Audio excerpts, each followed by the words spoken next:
Welcome guys to today's topic sexual reproduction and flowering plant। Pushpi पादपों में लैंगिक प्रजनन, है ना। ये हमारा चैप्टर सेकंड है 12th क्लास की, और ये बेसिक क्लास के लिए भी, बेसिक फर्स्ट सेकंड ईयर के लिए, है ना, ये अवेलेबल रहेगा।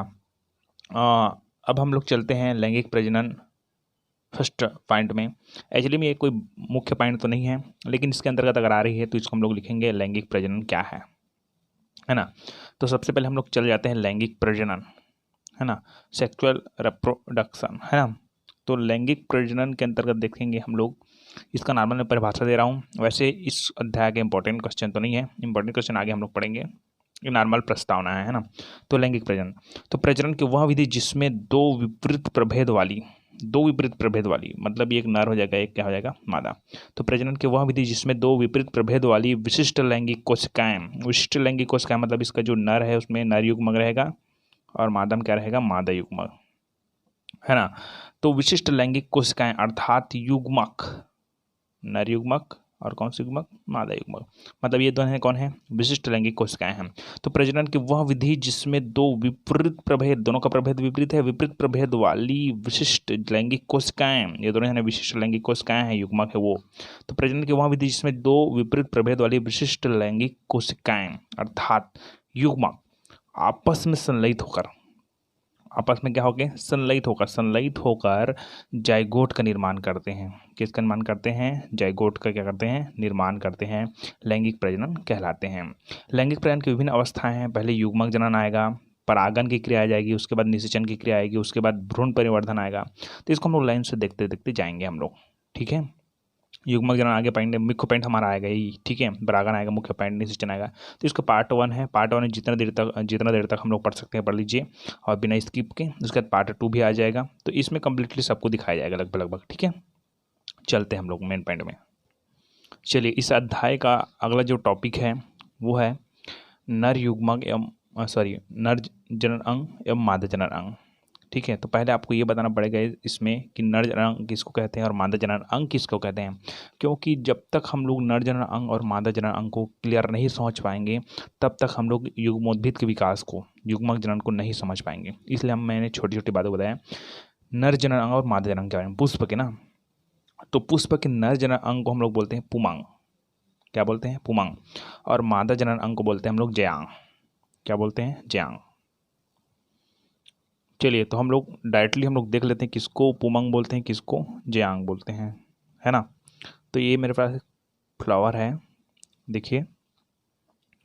इस फ्लावर में सबका नाम तो बताना अभी उचित नहीं है क्योंकि बहुत टाइम लग जाएगा, तो इसके लिए बता देता हूँ। ये वाला जो पार्ट दिख रही है आपको, ये जो छोटा छोटा पार्ट दिख रहा है ना, ये वाला जो पार्ट दिख रही है, ये सबको हम लोग बोलेंगे पुमंग, क्या बोलेंगे, पुमंग। ये सबसे ऊपर वाले को नहीं बोलेंगे, ये सबसे ऊपर वाले को हम लोग बोलेंगे हम लोग जयांग, क्योंकि ये सबसे ऊपर वाले जो भाग है, ये जो सबसे ऊपर में है ना, ये पूरा यहाँ से यहाँ तक पूरा अंदर अंदर ही हम लोग, यहाँ से लास्ट तक हम लोग क्या बोलेंगे उसको, मादा जननांग कहेंगे हम लोग, क्या बोलेंगे उसको, मादा जननांग, है ना। यहाँ अंदर तक जाएंगे तो यहाँ पर बीजांड की संरचना दिखाई देगी। तो ये वाला जो पूरा भाग है अंदर अंदर, ठीक है, उसको हम लोग बोल देंगे जयांग। और जो बाहर में जो बहुत सारा दिखाई दे रहा है ना, ठीक है। तो ये समझ आ गया, जयांग किसको बोलेंगे, पुमांग किसको बोलेंगे। ये वाला जो भाग है पूरा सभी को एक साथ पुमांग बोलेंगे, क्या बोलेंगे, पुमांग। और इसको सभी को एक साथ क्या बोलेंगे, जयांग, क्या बोलेंगे, जयांग। पुमांग की इकाई मतलब इस सबको पुमांग बोल देंगे, लेकिन एक जन अकेला बस रहेगा, मान जाए कोई, ये देखो ये वाला अकेला है, बहुत जन सब अकेला अकेला है, तो इसको अकेले को हम लोग क्या बोलेंगे, पुंकेसर बोलेंगे, क्या बोलेंगे, पुंकेसर। और ये जयांग है, इस जयांग की इकाई को हम लोग स्त्रीकेसर बोलेंगे, क्या बोलेंगे, स्त्रीकेसर, ठीक है। यदि हम लोग इसको तोड़कर देखिए, तो मैंने उस पुमांग की इकाई में से एक इकाई को तोड़ कर रखी है ना, ये दिख रहा है, ये और ये वाला भाग। तो ये पुमांग की इकाई है, इसको हम लोग बोलेंगे पुंकेसर, क्या बोलेंगे, पुंकेसर। और देखिए, जयांग की इकाई को मैं तोड़कर अलग से रख रहा हूँ, है ना। जयांग की इकाई होती है सबसे ऊपर में, ऐसे जयांग तो नहीं है यहाँ पर, तो ये वाला देखिए, ये सबसे ऊपरी भाग है ज्यांग का। कौन सा भाग है? सबसे ऊपरी भाग है ज्यांग का। ठीक है, तो ज्यांग है, ज्यांग के इकाई को हम लोग क्या बोलेंगे? स्त्रीकेसर बोलेंगे। ठीक है, पूरा कंप्लीटली ऐसा चित्र होता है ना। ये इसका सबसे ऊपर भाग का ये भाग है, ये वाला भाग। ठीक है, और ये इसके ऐसे कोने कोने में से लगा रहता है ना, बहुत सारा ऐसे, ये वाला भाग ये है। ठीक है, तो इसको बोलेंगे, सभी को एक साथ बोलेंगे पुमंग, और पुमंग की इकाई को हम लोग इसको बोलेंगे पुंकेसर। उसी तरह जयांग, बस सभी को बोलेंगे जयांग, और जयांग की इकाई को एक एक ठनेवस को है ना, उसको हम लोग स्त्रीकेसर क्या बोलेंगे? स्त्रीकेसर। तो आपको क्लियर हो गया होगा कि पुमंग और स्त्रीकेसर क्या है, पुमंग और पुंकेसर, जयांग और स्त्रीकेसर क्या है। ठीक है, चलिए, तो एकदम प्रैक्टिकल क्लियर हो गई। और हम लोग चलते हैं पुमंग में। अब पुमंग मत पूछिएगा किसको बोलते हैं ना, पुमंग दिख गया है ना। अब पुमंग के बाद आते हैं ज्यांग में। ज्यांग भी क्लियर हो गया, दोनों को दिखाया ना मैं, ज्यांग और पुमंग को, है ना। अब पुमंग के अंतर्गत हम लोग पहला नंबर का पॉइंट पढ़ते हैं, उसका नाम है पुंकेसर। पुमंग की इकाई को क्या बोलते हैं हम लोग? पुंकेसर बोलते हैं, है ना। अब पुंकेसर में क्या डिटेल करना है? ये पूरा क्या है? नर जनन अंग, और कौन सा है? मादा जनन अंग। तभी केवल नर जनन अंग पढ़ रहे हैं, मादा जनन अंग बाद में पढ़ेंगे ज्यांग को। ठीक है, तो पुंकेसर, पुमंग नर जनन अंग होते हैं। मैंने बताया पुमंग को, पुमंग नर जनन अंग होते हैं यदि पुमंग की इकाई, पुमंग की इकाई मतलब अकेला। ठीक है, यदि पुमंग की इकाई पराग कणों को धारण करता है, यहाँ पर सबसे ऊपर में छोटा छोटा यहाँ पर ऐसा कुछ था, दिखाई दिया होगा। तो पुमंग की इकाई पराग कणों को धारण करता है तो उसे पुंकेसर कहते हैं। क्या कहते हैं? पुंकेसर। प्रत्येक पुंकेसर 3 भागों में बटे होते हैं। कितने भागों में बटे होते हैं?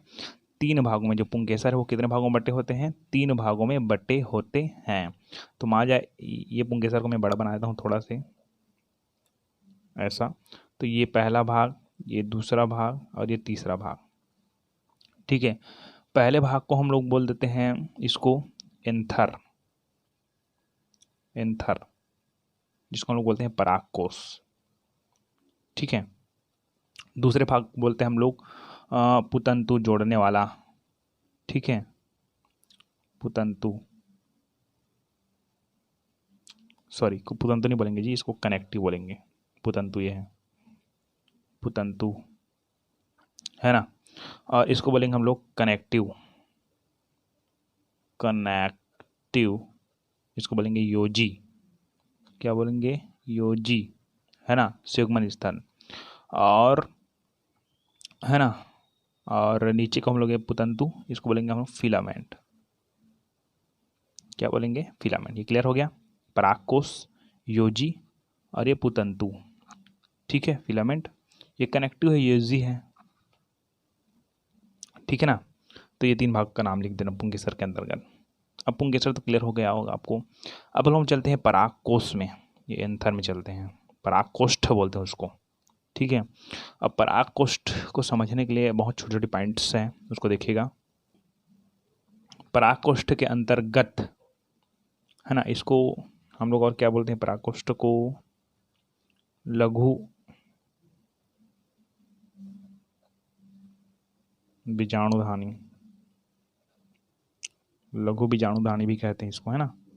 क्या बोलते हैं हम लोग? लघु बीजाणुधानी। तो इसके अंदर आता है पहला पॉइंट आता है बाह्य त्वचा। क्या आता है? बाह्य त्वचा। तो यहाँ परागकोश का सबसे बाहरी स्तर होता है। परागकोश क्या होता है? सबसे बाहरी स्तर होता है ना। उसको हम लोग बोलते हैं बाह्य त्वचा। क्या बोलते हैं? बाह्य त्वचा।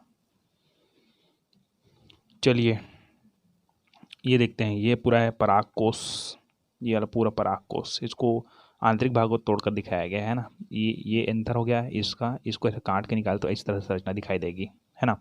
तो ये सबसे पहला है एपिडर्मिस, ये सबसे ऊपर वाला भाग, इसी को बोलते हैं बाह्य त्वचा। इसी के बारे में भी मैंने डिटेल करी है। ठीक है, बाह्य त्वचा क्लियर हो गया। इसको लिखा नहीं मैंने क्योंकि छोटा सा पॉइंट है, यहाँ परागकोश का सबसे बाहरी स्तर होता है, यहाँ एक स्तर होता है। ठीक है, क्लियर हो गया। दूसरा था एंडोथीसियम। एंडोथीसियम किसको बोलेंगे? देखिए, इसे इसे आंतरिक भित्ति भी कहते हैं। इसे अंग लिख दें यहाँ पर, आंतरिक भित्ति मतलब अंतः भित्ति।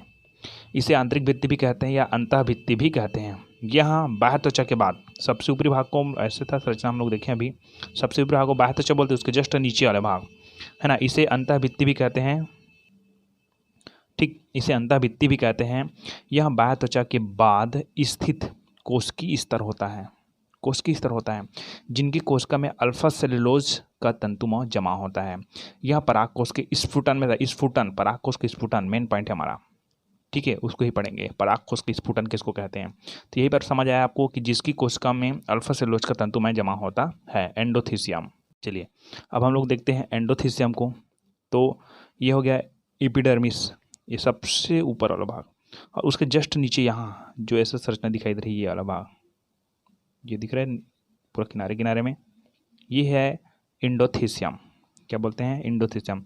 यही जब टूटती है यहाँ पर ना, तभी ना स्फुटन होता है। यहाँ अंदर में परागकोश, परागकण है, ये परागकोश है और परागकण है, वो बाहर निकलती है इसी के फटने से, एंडोथीसियम। इसलिए यहाँ पर बोला गया था कि यहाँ परागकोश के स्फुटन में क्या है, सहायक होता है। ठीक है, अब तीसरा नंबर के पॉइंट में हम लोग चलेंगे मिडिल लेयर।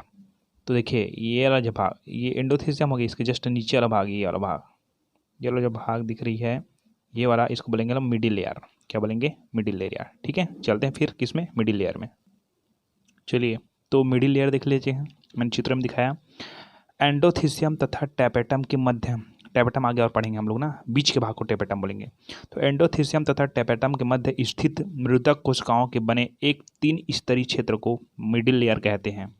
यह संग्रह ऊतक की तरह कार्य करता है, मतलब किसी भी भोज्य पदार्थ वगैरह है, बहुत सारे पोषक पदार्थ उसको संग्रह करके रखते हैं, इसीलिए इसको संग्रह ऊतक की तरह, संग्रह ऊतक कहते हैं। ठीक है, यह संग्रह ऊतक की तरह कार्य करता है। यह पराग कणों के विकास एवं परिवर्धन के क्रम में पोषक पदार्थ की उपलब्धता बनाए रखता है। यह है मध्य लेयर। चौथा हम चलते हैं टेपेटम में। ठीक है, तो टेपेटम, ये सबसे बीच का भाग दिख रहा है, उसको बोलते हैं टेपेटम। क्या बोलते हैं, टेपेटम। इसी के डिटेल में हम लोग अभी चलते हैं। चलिए, परागकोश के सबसे आंतरिक स्तर को टेपेटम कहते हैं। मैंने बताया बीच की स्तर, यह पोषक स्तर की तरह कार्य, देखिए मिडिल स्तर भी पोषक स्तर की तरह कार्य करता है, ये भी करता है। तो परागकोश के सबसे आंतरिक स्तर को टेपेटम कहते हैं। यह पोषक स्तर की तरह कार्य करता है। इनकी कोशिकाएं बहुगुणित, पॉलीप्लाइडी, ठीक है, बहुगुणित होता है ना, तथा बहुकेंद्र की होता है, बहुकेंद्र की होता है, बहुत सारे केंद्रक हो सकते हैं। ठीक है, तो यह एंजाइम तथा वृद्धि रसायन हार्मोन्स स्त्राव करने की क्षमता रखता है। रसायन, एंजाइम मतलब विकर है, जो किसी रासायनिक अभिक्रिया में भाग तो नहीं लेता लेकिन पूरे अभिक्रिया को बदल देता है, उसको बोलते हैं एंजाइम। तो क्या बोलें, यह पोषक स्तर की तरह कार्य करता है। इसकी कोशिकाएं बहुगुणित तथा बहुकेंद्र की होता है। यह एंजाइम तथा वृद्धि रसायन हार्मोन्स स्त्राव करने की क्षमता रखता है, मतलब ये टेपेटम वाले भाग से ही वृद्धि रसायन हार्मोन्स, जो कि पौधे की वृद्धि में सहायक है, स्त्रावित करने का क्षमता रखता है। यह परागकण के बाहरी भित्ति का भी निर्माण करता है, एक्जिन। अभी हम लोग पढ़ेंगे परागकण की संरचना, अभी परागकोष्ठ की संरचना पढ़े ना, तो यह परागकण के बाहरी भित्ति एक्जिन का भी निर्माण करता है।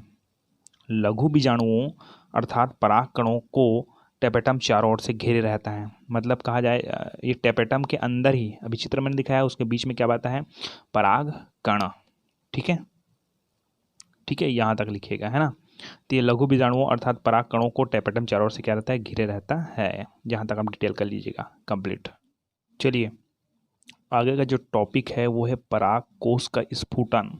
हम लोग परागकोश की संरचना पढ़े हैं ना, तो परागकोश से परागकण निकलेगी, उसी को हम लोग बोलते हैं परागकोश के स्फुटन। लेकिन पुस्तक में पहले परागकण का संरचना के बारे में बताया गया है, लेकिन हमको पढ़ना पहले किसको है, परागकोश के स्फुटन को पढ़ना है। स्फुटन मतलब फटना, सीधी बात।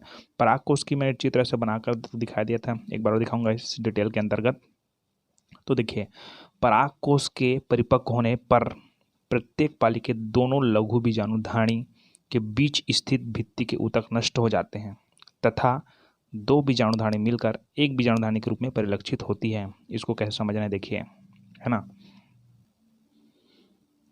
यहाँ देखिए 2 पाली, जो मैंने अभी डिटेल करी है उसको मैं एक बार बता रहा हूँ कि ये जो परागकोश है, परागकोश के परिपक्व होने पर, परागकोश के परिपक्व होने पर प्रत्येक पाली, ये पहला पाली ये दूसरा पाली, है ना, प्रत्येक पाली के दोनों लघु बीजाणुधानी, है ना, प्रत्येक पालिका, ये इस पालिका इस पालिका भी, दोनों पालिका, ये देखिए एक और ये 2 3 4 कोष्ठ है। पहले एक में रहता था, उस वाले चित्र में देख लेना आप लोग, है ना, किस वाले में, पराग कोश की संरचना में। अभी ये दोनों एक में जुड़ गया है, तो कैसे जुड़ा है उसी को बता रहा हूँ मैं, है ना, कि पराग कोश के परिपक्व होने के पश्चात प्रत्येक पाली के दोनों लघु बीजाणुधानी के बीच, ये पहला और ये दूसरा, ये पहला और दूसरा, दोनों के बीच में ना ऐसे गैपिंग रहता है, लेकिन क्या होता है कि दोनों आपस में जुड़ जाता है। क्यों जुड़ता है, देखिए, पराग कोश के परिपक्व होने के पश्चात दोनों पाली के लघु बीजाणुधानी के बीच, यहाँ पर जो बीज है, लघु बीजाणुधानी के बीच की स्थित के भित्ति,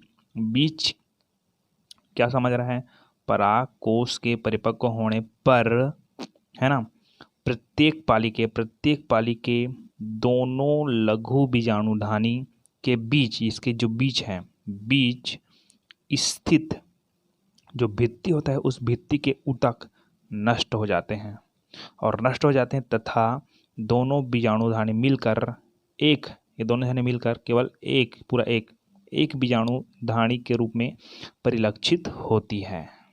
ठीक है, यही बताया गया है। क्लियर हो ना, प्रत्येक पाली के दोनों लघु बीजाणुधानी के बीच स्थित भित्ति के ऊतक क्या हो जाते हैं, नष्ट हो जाते हैं तथा 2 बीजाणुधानी मिलकर एक बीजाणुधानी के रूप में परिलक्षित होती है। अब आगे चलते हैं। एंडोथीसियम की कोशिकाओं से जल का ह्रास होता है। मैंने एंडोथीसियम का संरचना बता दी है ना। तो एंडोथीसियम की कोशिकाओं से जल का ह्रास होता है, जिसके कारण इनकी कोशिकाओं में खिंचाव उत्पन्न हो जाता है। जो एंडोथीसियम है उसकी कोशिका है, उसमें जल का क्या हो जाता है, ह्रास। अब जल का ह्रास हो जाता है मतलब संकुचित होता है, जिसके फलस्वरूप, जिसके कारण इनकी कोशिकाओं में खिंचाव उत्पन्न होता है तथा स्टोमियम की कोशिकाओं पर, जो एंडोथीसियम है वही पास होता है स्टोमियम की कोशिकाओं पर दबाव पड़ता है, जो कि झटके के साथ बाहर की ओर खुलता है, जिससे परागकण बाहर की ओर क्या हो जाता है, निकल जाता है। और परागकोश से परागकणों के बाहर निकालने की क्रिया ही परागकोश का क्या कहलाता है, स्फुटन। इसको स्फुटन की ना जो प्रक्रिया होती है, इतना फास्ट होता है, इतना तेज होता है कि बहुत जोर से आवाज़ भी आ सकती है बहुत फुरों में। ठीक है, देखिए उसी डिटेल को क्या बोला जा रहा है आगे। परिलक्षित यहाँ तक तो हो गया कि एंडोथीसियम, ये वाला भाग को बोलते हैं एंडोथीसियम। ये भी एक में जुड़ा रहता है ना, अभी नहीं जुड़ा हुआ है, ऐसे ही आकर जुड़ा रहता है। तो इसमें क्या होता है कि एंडोथीसियम की कोशिकाओं में, ये जो एंडोथीसियम है उसकी कोशिकाओं में क्या होता है, जल का ह्रास होता है, जिसके कारण इनकी जो कोशिकाओं में खिंचाव उत्पन्न हो जाता है। इनकी कोशिकाओं में क्या होता है, खिंचाव उत्पन्न हो जाता है, और खिंचाव उत्पन्न होता है तब स्टोमियम की कोशिकाएं, ये स्टोमियम है, ये दोनों स्टोमियम है, ठीक है, जिसके फलस्वरूप स्टोमियम की कोशिकाओं में दबाव पड़ता है, जो कि झटके के साथ बाहर की ओर खुलता है। ये खुल गया, बाहर की ओर खुलता है, जिससे परागकण क्या होते हैं, बाहर निकल जाते हैं। ठीक है, अर्थात परागकोश से परागकण का निकलना ही परागकोश का क्या कहलाता है, स्फुटन कहलाता है। ठीक है, परागकोश का स्फुटन क्लियर हो गया। अब हम लोग चलते हैं परिपक्व परागकण की संरचना में। चलिए, तो आ जाता है परागकण की संरचना, है ना। तो परागकण कैसा होता है देखिए, पहले क्लियर कर लेते हैं, है ना। परागकण परागकोश के स्फुटन से बाहर निकलती है, ये तो मैंने अभी बता दिया था, है ना, कि परागकण है वो परागकोश के स्फुटन से बाहर निकलती है। परागकण प्रायः गोल या अंडाकार होता है। अभी मैं चित्र दिखाऊंगा, देखना, ठीक है। गोल या अंडाकार होता है, ये नॉर्मल डिटेल इसलिए ज़्यादा चित्र नहीं दिखाया जा रहा है ना। तो गोल या अंडाकार होता है। परागकण की दीवार 2 स्तरों में विभेदित होती है। ठीक है, तो देखिए आगे, पहला बाह्य भित्ति जिसे बाह्यचोल कहते हैं, तथा दूसरा आंतरिक भित्ति जिसे अंतःचोल कहते हैं। क्लियर कर लीजिएगा, ठीक है, ठीक है। ये दिखाई दे रहा है, ये है परागकण की संरचना। तो मैंने क्या बोला, डिटेल फिर से देखिए कि परागकण परागकोश की स्फुटन से बाहर निकलती है, ये तो बता दिया आपको। परागकण प्रायः गोल या अंडाकार होता है, ये गोलाकार भी हो सकता है, ये अंडाकार भी है, ये अंडाकार, ऐसा अंडाकार होता है। परागकण की दीवार है, ये जो दीवार है, ठीक है, परागकण की दीवार है, 2 स्तरों में विभक्त होती है।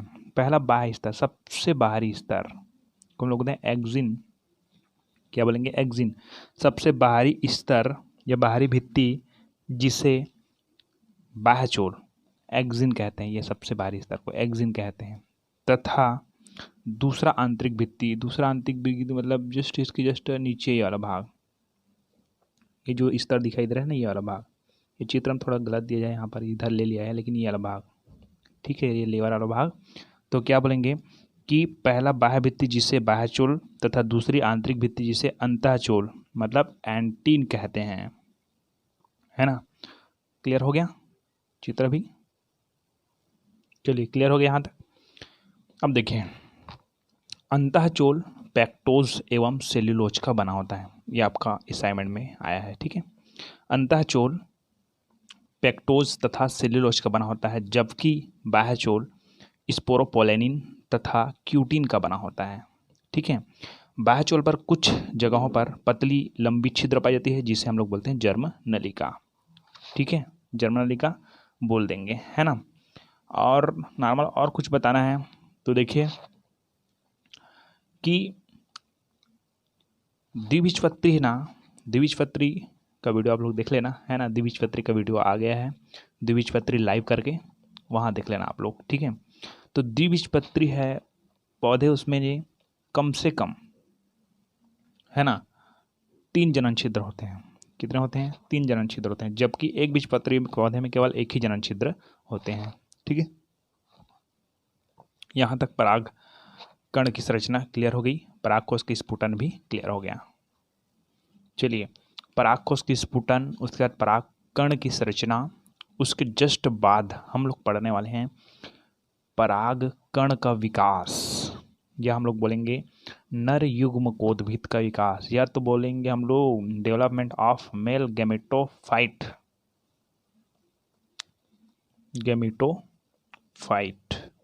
मेल गैमेटोफाइट ना, ठीक है।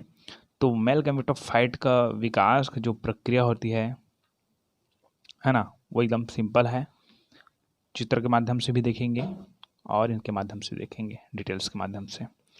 तो पराग, चल डिटेल में शुरू करता हूँ, पहले नॉर्मल डिटेल चलते हैं कि पराग कण नर युग्मोद्भिद पीढ़ी का, जो पराग कण है वो नर युग्मकोद्भिद पीढ़ी, तो नर युग्मकोद्भिद को नर युग्मकोद्भिदकीय पीढ़ी, क्योंकि इसको पूरा कंप्लीटली इसको क्या बोलते हैं, उसका क्रिया को नर युग्मकोद्भिदकीय पीढ़ी, ठीक है।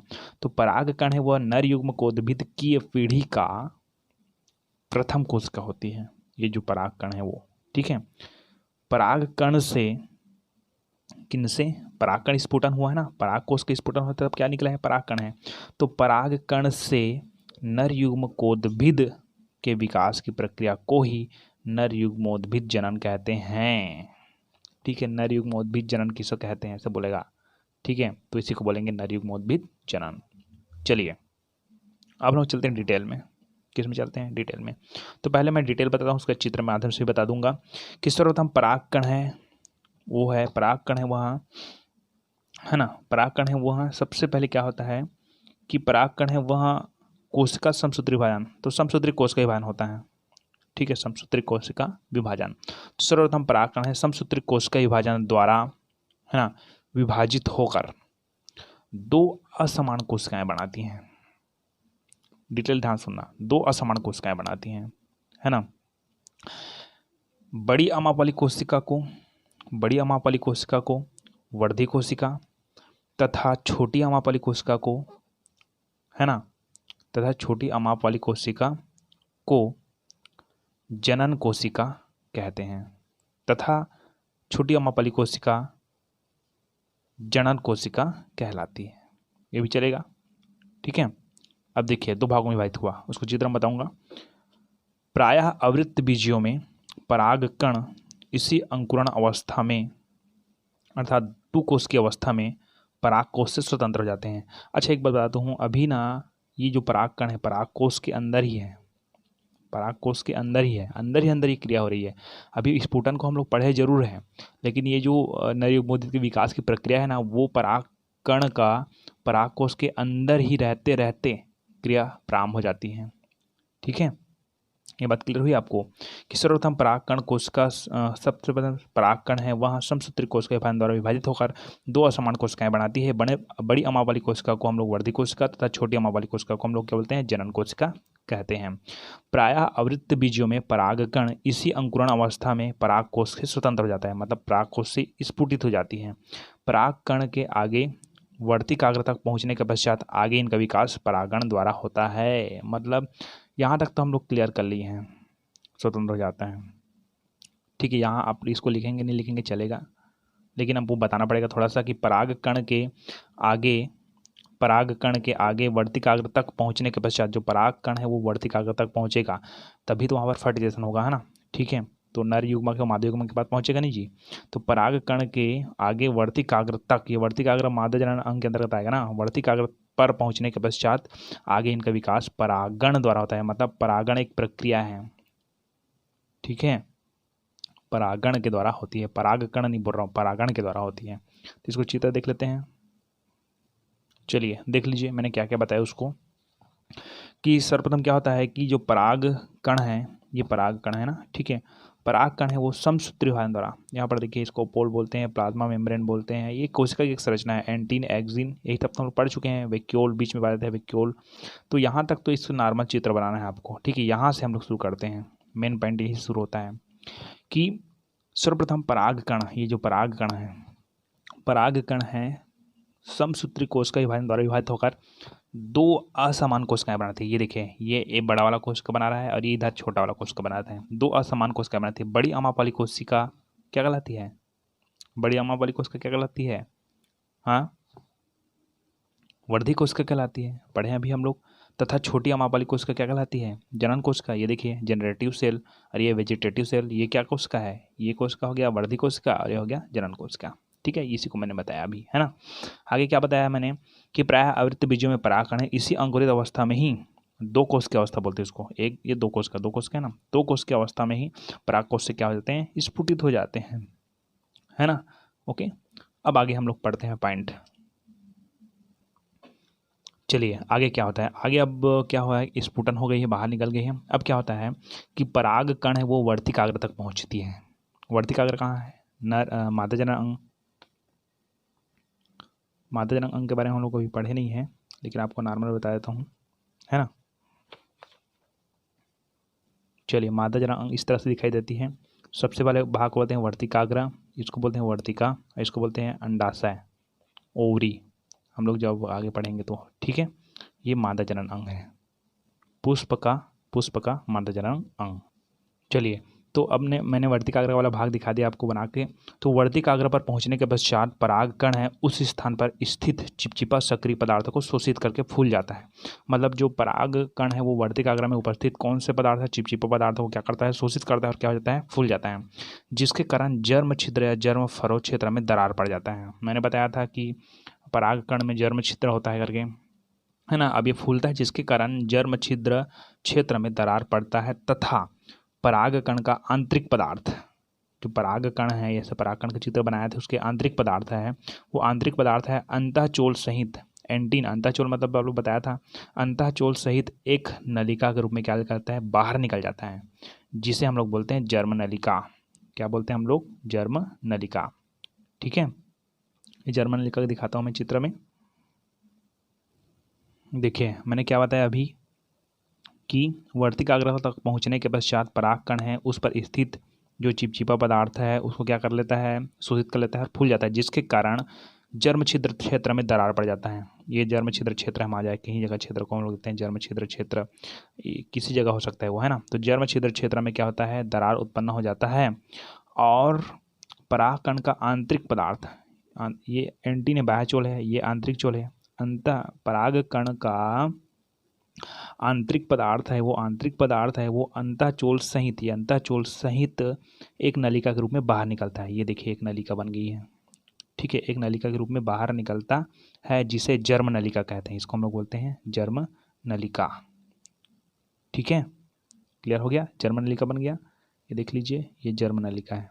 कौन सा नलिका है? जर्म नलिका। लंबा सा ऐसा दिख रहा है ना, ये जर्म नलिका बन गई, ठीक है। जर्म नलिका बन गई। अब क्या होता है कि जर्म नलिका में सबसे पहले वर्धी केंद्रक पहुंचता है। हमने ये बताया था कि वो दो भागों में बढ़ता है, एक तो वर्धी कोशिका में बढ़ता है और एक तो बनता है जनन कोशिका में। बटा है दो भागों में, तो वर्धी कोशिका में वर्धी केंद्रक रहेगा और जनन कोशिका में जनन केंद्रक रहेगा, ठीक है। तो क्या होता है कि जर्म नलिका में सबसे पहले वर्धी केंद्रक तथा उसके बाद जनन कोशिकाएं आते हैं, ठीक है।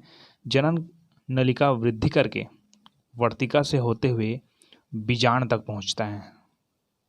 इस डिटेल को अच्छे से देखना पड़ेगा आपको, ठीक है। चलिए तो अभी मैंने ये चित्र बनाई है। ये जो भाग है वो किसका है, परागकण। यहाँ पर मैंने बना दिया जर्म नलिका। अभी डिटेल को देखिए, ध्यान से सुनिए कि क्या होता है कि जर्म नलिका बन गई है ना, आंतरिक पदार्थ बन गया, अंतःचोल सहित एक नलिका के रूप में क्या हो गया, बाहर निकल गया, जिसे हम लोग क्या कहते हैं, जर्म नलिका कहते हैं। अब ये जर्म नलिका भी बन गई है ना। अब क्या होता है कि जर्म नलिका में, इस जर्म नलिका में सबसे पहले वर्धिक केंद्रक, देखिए ये दो भागों में बटा था ऐसे, एक तो जनन कोशिका में बटा था इधर जनन कोशिका, और एक क्या आता है वर्धी कोशिका। तो वर्धी कोशिका में वर्धी केंद्रक रहेगा, जनन कोशिका में जनन केंद्रक रहेगा एक्चुअली में। तो ये जनन कोशिका है पूरा, और ये क्या है, वर्धी कोशिका है ना, वर्धी कोशिका। तो डिटेल आगे देखिए कि जर्म नलिका में, इस जो जर्म नलिका है, जर्म नलिका अभी ये कहाँ पास बता देता हूँ, ये है ये जगह है, कहाँ पर है, वर्तिकाग्र। वर्तिकाग्र को मैं बड़ा बना देता हूँ थोड़ा सा ना, ये वर्तिकाग्र हो गया, ये वर्तिकाग्र, ये वर्तिका, और ये अंडाशय, ठीक है। ये नरजना, ये परागकण की संरचना, ठीक। अभी यही पास आया है, वर्तिकाग्र पास आया है, ठीक है। थोड़ा सा अंदर जा रहा है, जैसे जर्म नलिका है वो, ठीक है। अब क्या होता है देखिए कि सर्वप्रथम जर्म नलिका में सबसे पहले वर्धी केंद्रक, सबसे पहले कौन जाता है, वर्धी केंद्रक। ये वर्धी केंद्रक है वो पहुंचता है जर्म नलिका में, पहुंच गया सबसे पहले वर्धी केंद्रक, तथा उसके बाद जनन कोशिकाएं, ये जो जनन कोशिकाएं वो पहुंचती है अंदर में, ठीक है। सबसे पहले वर्धी केंद्रक, उसके बाद जनन कोशिकाएं पहुंचती है जनन नलिका वृद्धि करके, मतलब ये जनन नलिका है, जर्म नलिका है, वो जर्म नलिका वृद्धि करके क्या करता है, वो वर्तिका से होते हुए, ये वर्तिका भाग ना, वर्तिका से होते हुए बीजांड तक पहुंचता है। ये जो नलिका है बढ़ रहा है, कहाँ तक पहुंच गया, बीजांड, ठीक है।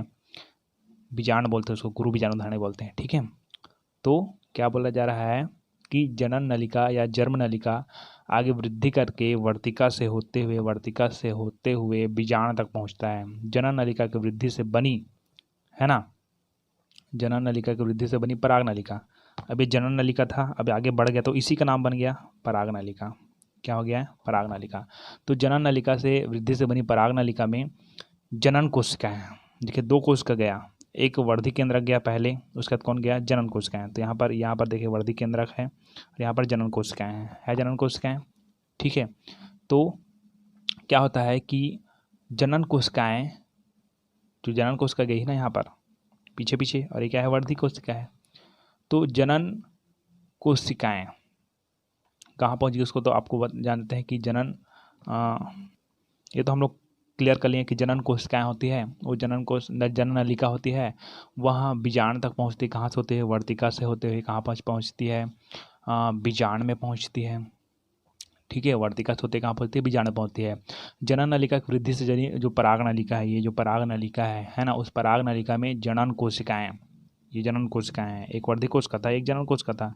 तो जनन कोशिकाएं समसूत्री द्वारा विभाजित होकर दो समान अमावली युग्मक का निर्माण करती हैं। तो इसको मैं थोड़ा सा बड़ा बना रहा हूँ, ये मान जाए जनन कोशिका, सॉरी जर्म नलिका। तो यहाँ पर कौन कौन गया था, ये शुरू वाला में गया था वर्धी कोशिका, और दूसरा में गया था जनन कोशिका। तो वर्धी कोशिका के बारे में बात ही नहीं हो रही है, अभी जनन कोशिका के बारे में बात होती है, ठीक है। तो क्या होता है कि जनन कोशिका है वहाँ समसूत्री विभाजन द्वारा विभाजित होकर दो, है ना, समसूत्री विभाजन द्वारा विभाजित होकर दो समान अमावली नर युग्मक का निर्माण करते हैं। ये और ये दो नर युग्मक क्या करते हैं, निर्माण करते हैं, ठीक है।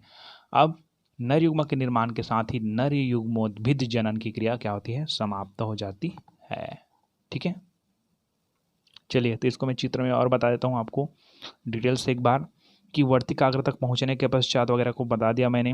वर्तिकाग्र तक पहुंचने के पश्चात परागकण है, उस परिस्थिति चिपचिपी पदार्थ है, सक्रिय पदार्थ है, उसको क्या कर देता है, शोषित करता है और फूल जाता है, जिसके फलस्वरूप क्या बन जाता है, जर्म नलिका बन जाती है, तथा परागकण का जो आंतरिक भाग है, परागकण का आंतरिक भाग है, यहाँ पर जर्म नलिका बनता है छोटा सा, ठीक है। तो जर्म नलिका बनता है, तो जर्म नलिका बनने के पश्चात जो परागकण है उसका आंतरिक पदार्थ है वो अंतःचोल सहित एक नलिका के रूप में बाहर निकलता है। ये बन गया नलिका। नलिका के रूप में क्या होता है, बाहर निकलता है, जिसे हम लोग क्या बोलते हैं, जर्म नलिका, ठीक है।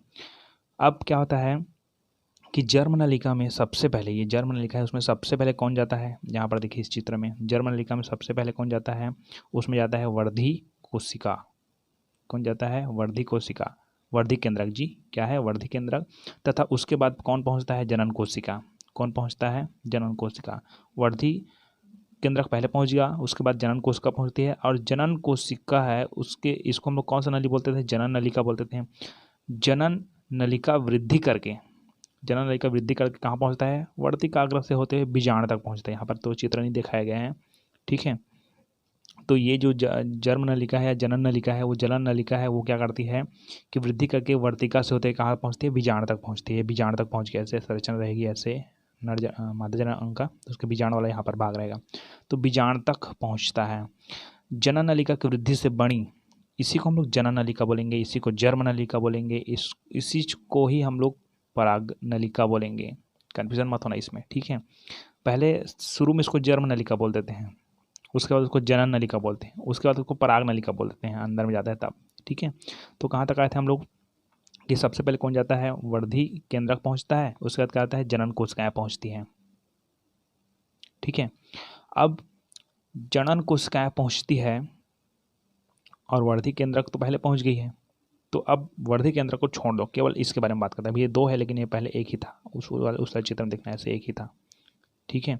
तो क्या होता है कि जनन कोशिकाएं, ये अलग कोशिकाएं हैं, जनन कोशिकाएं हैं समसूत्री विभाजन द्वारा विभाजित होकर दो समान अमाप वाले नर युग्मक का निर्माण करते हैं।